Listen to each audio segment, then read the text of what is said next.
everybody, it's me, Laura, the Eccentric Egg Lady, and today we're going to be using Faber-Castell color pencil on eggshell. Now, I know for a few of you, you've been looking forward to this, so this is it. Anyways, we're going to go ahead and we're going to start with a prepped egg. So this is a chicken eggshell, and you can tell I already have lines on here. If you're wondering how I got those lines on there, if you go to my beginning basics video, it shows you how to do that. It's a little bit more towards the end of the video, but you can find it there. Also, what I mean by that, when it comes to a prepped eggshell, that means that this shell has been cleaned out, so I've bleached this already. You can also find that in the beginning basics video. Now, moving on, I'm drawing my line. I did erase the middle line in here. I want a nice band, and so I decided to take that out, and then I'm kind of just, how do I put this? I'm just going with it when it comes to making a smaller band around the other two that I'm doing right here. Once I have this done, I'm going to start sketching in the entire design, and really I'm kind of going with just like a simple ball-like drawn flower, and I'm going to put it directly on one side, and then I'm kind of making my mark on that one side, and then I'm eyeballing it to find where the center is on the other side from there, as you can tell right here. That's where I'm like going, okay, where's that center on the other side?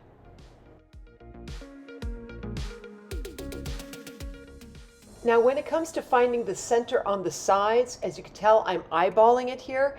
If you want to, you could use a help like possibly, oh, I don't know, like a tape measure, like they would use in sewing. You could use something like that, something that's flexible that could go around, and even a rubber band. Rubber band might work just fine, in fact, because you put that around and then you could just snap it into place as to where that center might be on your eggshell.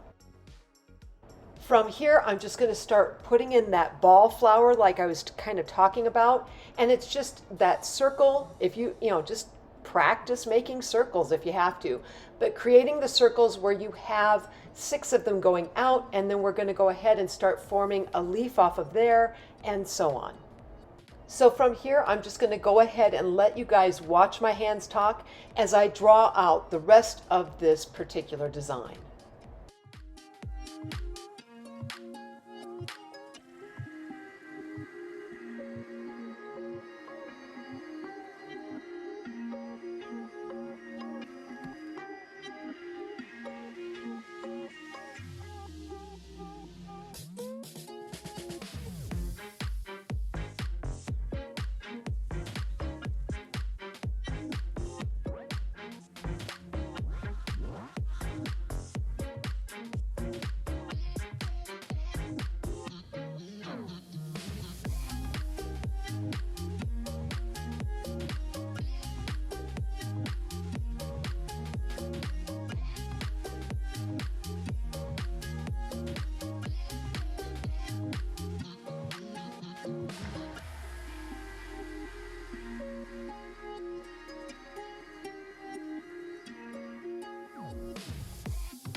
All right, so now we're going to start bringing in our colored pencils, and I absolutely love these. These are the Faber-Castell Polychromos.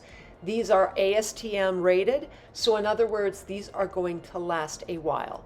ASTM, I want to say on most all of these pencils, they all have, let's see here, I want to say 3-star rating, which means that under museum quality conditions, they should last up to 100 to 150 years. Now, that's what they say. You know, it really, like I said, museum quality conditions, right? But these are long lasting pencils, okay? I am also bringing in my colorless blender here, and I'm using a Prismacolor blender on this. I like the Prismacolor blender, what can I say? And I'm also bringing on my brush to dust off any extra pigment. You are going to get that. There's going to be points here when you're putting down the pigment on the eggshell that as you go to blend it in onto the eggshell, you're going to get dust. It's just going to happen. And a lot of it is because of the surface of the egg itself. We are not talking paper here, so it's going to be and act a little bit differently. So I also wanted to give just a rundown as to what colors I used on this particular egg. So I used a Cobalt Turquoise, which is a 153, a Mauve, which is a 249, May Green, which is a 170, Pine Green, which is a 267, and a Magenta, which is a 133.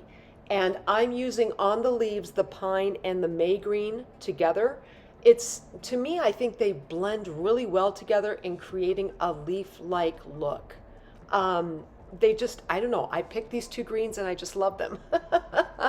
As to the magenta, love my magenta. Oh my gosh, I can't seem to go without it, right? They are just wonderful colors, wonderful pencils to play with and blend with. And really, if you guys don't want to use these particular colors, Faber has a great selection. So go and look at what you have. If you bought some of these, maybe you've only bought open stock, maybe you want to try some different ones, please do so. I encourage whatever kind of colors you wish to use in this pattern.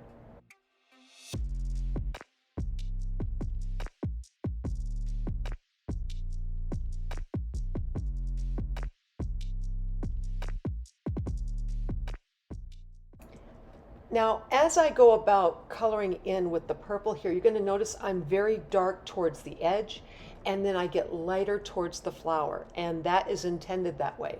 It's the same with the circles on the flower, where I have it really dark on one side, more towards the center, and then it's lighter as it goes out. And I use my colorless blender to help blend in that pigment. So keep some of that in mind when you're going in and you're coloring in on your eggshell.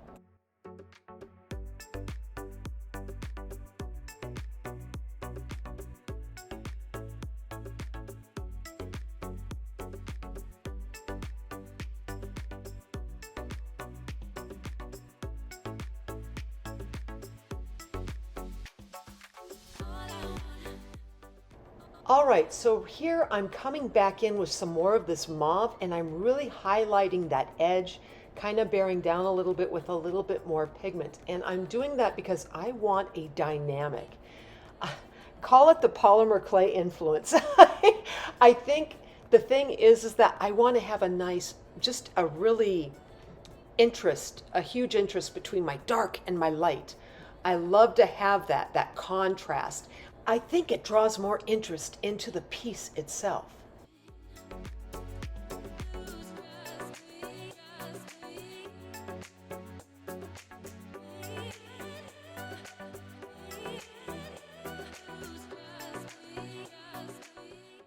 Okay, so now I'm bringing in my magenta pencil, and I'm just going to go ahead and fill in the heart on here. I'm also going to fill in the center of my flower with that same color, and then I'm also going to use my blender. And I'm doing a dark from the very point, very bottom of that heart, and then I'm just kind of lightening it up as I go. And really, everything you're seeing me do on this one side of the egg, I'm going to do on the other side as well. So I'm going to fill in the areas where I definitely want to put that magenta, like in the center of this flower. I'm going to do it on the other side. I'll also do that other heart on the other end, and so on. So you're going to really just be coloring in the rest of this middle section. And in doing so, I'm just going to go ahead and let you guys watch my hands talk as I finish up this middle band a little bit.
Okay, so now we're bringing in my Sharpie marker, and you know, guys, this is my favorite defining tool.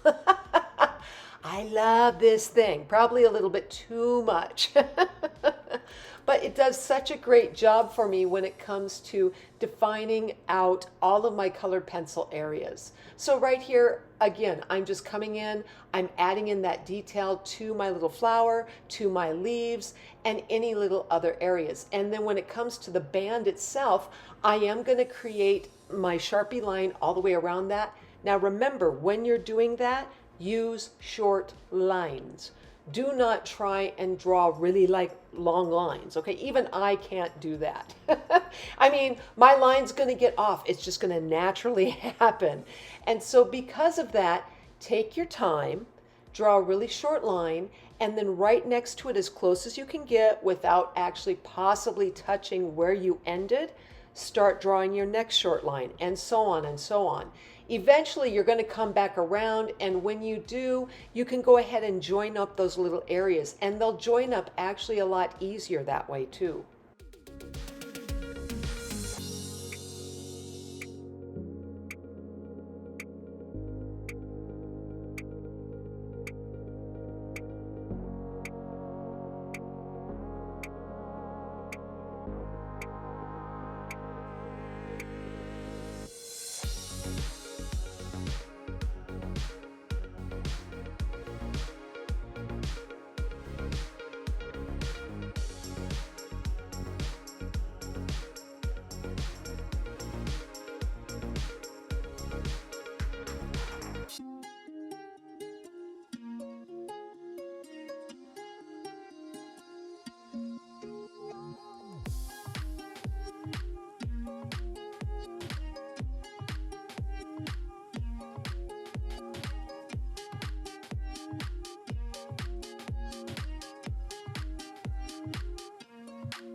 Okay, so in drawing these lines, you guys knew I was not going to get away from my checker, right?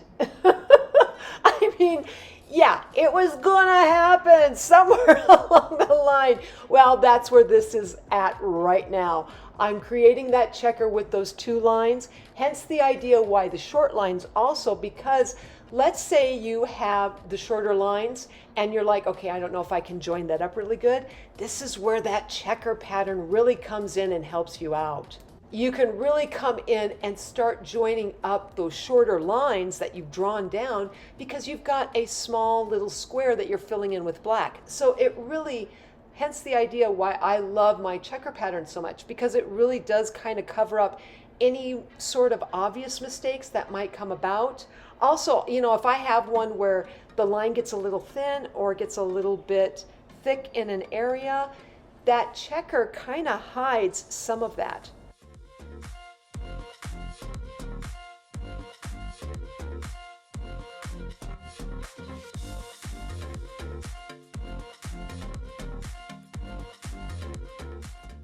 So now at this point, I've gotten all of my color pencil band in the middle section all taken care of. And in doing so, I thought, okay, it's time to varnish. And here's the nice thing about Faber-Castell Polychromos color pencils. You don't have to worry about them running. You don't have to worry because it's not a watercolor. These are color pencil. So you can go over with your varnish and you don't have to worry about, you know, I'm going over and over and over here.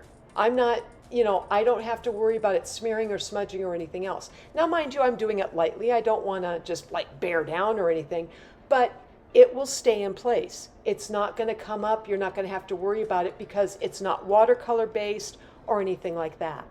Also, in that same thought, this is where the Sharpie marker shines because it will not run either.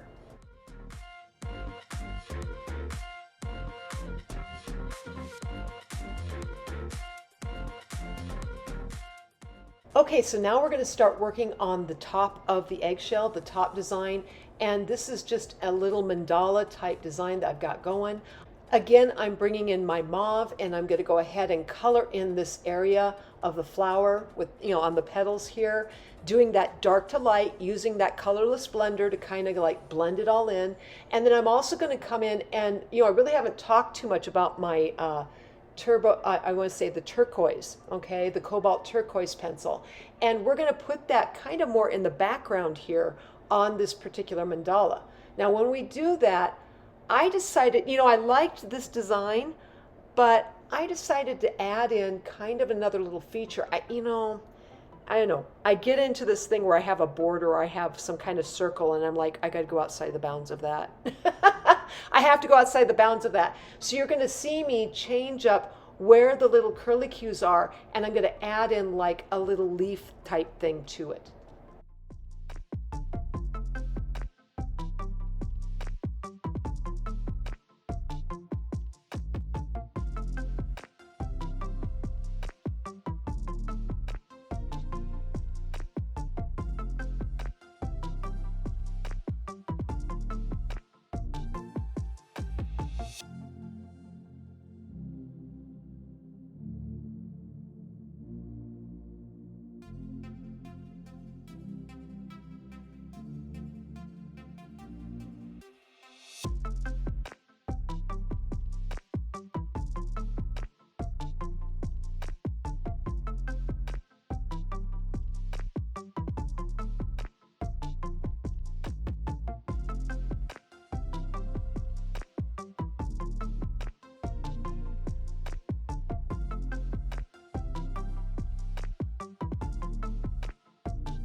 Okay, so right here I'm bringing in my Posca marker, and I want to say this is the 0.7, so this is the really tiny little nib type. And all I'm going to do here is I'm making a few little dots in the flower area on the very top of this eggshell design. So I really, I love that Posca. It's just a nice little detail that you can bring in. Once you have that done though, go ahead and start to varnish over the top of this design as well.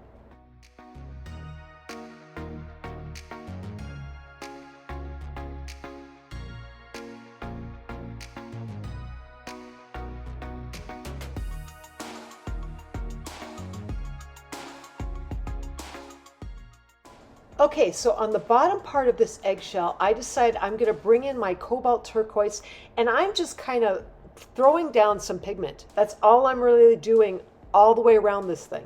Just throwing down some pigment, and then I even came in and right close to where I have my clay base, I went ahead and darkened that area quite a bit. I wanted to make that more of a dark to light kind of, contrast. And it, I brought in then after that my colorless blender and blended it all up. And I really, this was a nice way of bringing in that turquoise because I really haven't used it a ton up until this point. I really didn't have any major area on the eggshell that really kind of delved into this color.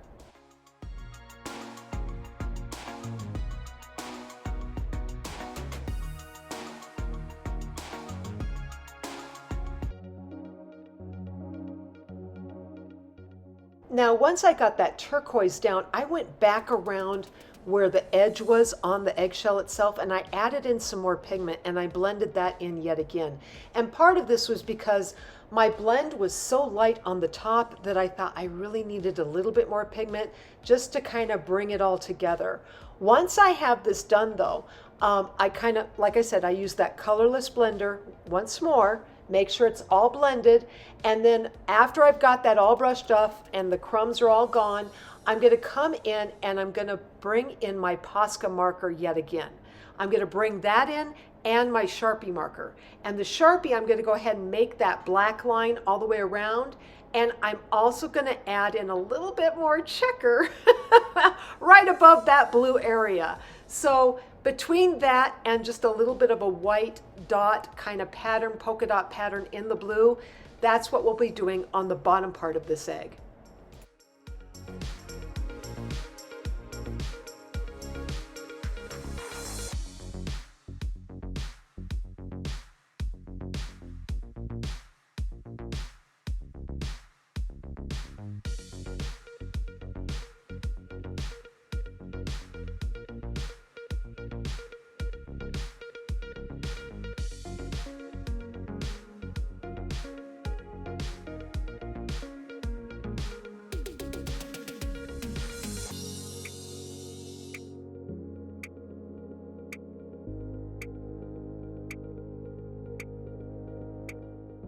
So at this point, I've gotten all my drawing, all my Sharpie, all of my Posca little details put in, and now we're going to varnish it, the last and final coat. And yes, you varnished the top part and the middle section, and those parts, well, I hope you put, and I probably should have mentioned this before, so just to kind of let you know, make sure you use a very thin coat on those areas. The only reason you're varnishing those particular areas is to make sure that your color pencil stays in place as well as your marker and everything else. Because when you handle it with your hands, even if you've got the glove on, it's really nice to have that because eventually it's going to come right off, okay? So when you varnish over, it'll keep everything in place. So with this third coat, you're going to go back over everything on the egg that you just did.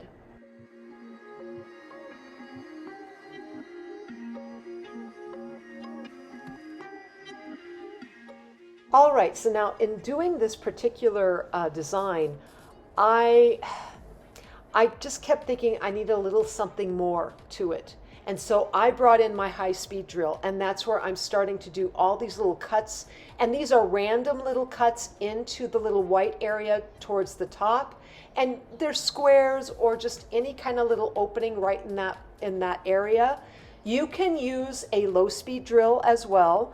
You just got to make sure that when you're handling that low speed drill, that you maintain control over the handpiece, because it does create vibrations. And when it creates those vibrations, it can make, it can make that drill go a little askew, and you might cut somewhere you don't want. So keep that in mind when you're dealing with your low speed. Anyways, I'm cutting random pattern here, and I really liked how this helped. It really did. It made the design just so much more interesting. Now, when I did this though, I thought I don't like my base either. And so I brought in my color shift paint. This is Folk Art Color Shift. And I want to say this was the Blue Violet. And I'm just going to go ahead and paint my base. It worked out perfectly when it came to those purples. I was like, oh yeah, I love this. It just really added that little bit of zip that I needed.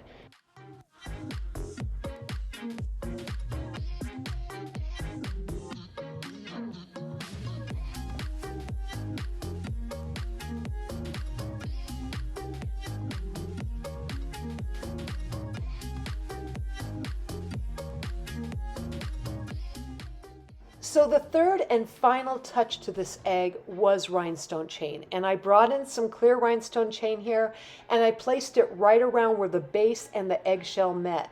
The nice thing about this, I did not have to worry then about that colored pencil and trying to get that into the crease area or the paint coming up on the shell. This was the nice way to marry them both together so that it looked right.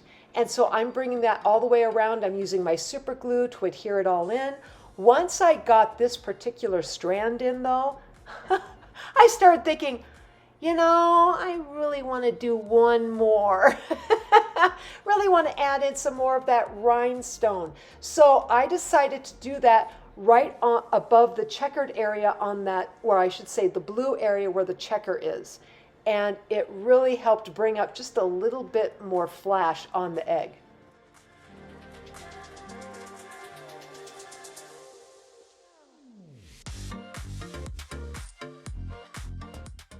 So if you are using an epoxy glue or like my super glue here, here's a little hint. Put a small dot right on the back side of the egg where you want to start placing that rhinestone, and let that dry. Let that dry with that rhinestone part in place, and then start putting a little bit more down as you go around this eggshell. Now, just when you thought I had this all done, guess what? No, I went back in with the drill. And I couldn't help myself. I came back in where the hearts were and on the little flower centers on the egg, and I put a little hole there, and then I glued in some pointed back clear rhinestones. It really was a nice added touch, and if at all possible, I really do suggest doing this.